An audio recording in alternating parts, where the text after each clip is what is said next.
Welcome to our in-depth explanation of the critical path method. Let's get started.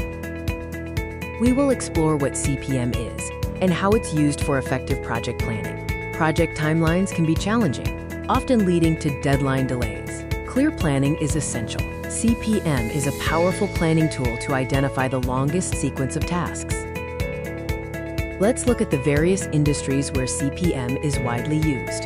CPM is applied in construction, software, event planning, and research.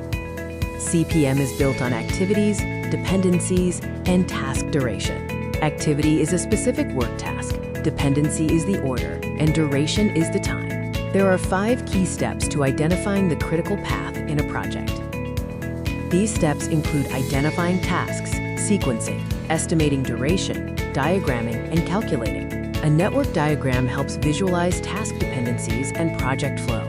Nodes represent tasks, arrows show dependencies, and paths are task sequences. CPM involves calculating early and late start and finish dates for tasks.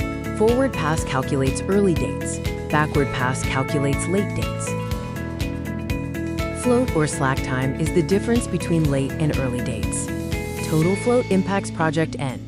Free float impacts subsequent tasks. Critical path tasks have 0 float. Delay in critical path tasks. Delay project. The critical path is the path with the least or 0 float time. The longest path determines the minimum project completion timeline. Let's analyze a simple case study to understand CPM in action. Project is organizing a mini event with defined tasks and dependencies. By calculating paths, we identify the critical path as BDF. Now it's your turn to practice planning a small, familiar task using CPM. Apply CPM steps to your chosen task. Define dependencies. Estimate durations. Let's reflect on the benefits and challenges of using the critical path method.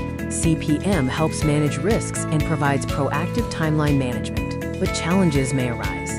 CPM is your tool for success, focusing on the main aspects of project management. Proactive timeline management and identification of bottlenecks are key to success. Let's create a plan for a simple task and share your experiences. Create your plan, identify steps and dependencies, and share your examples. Discuss your ideas.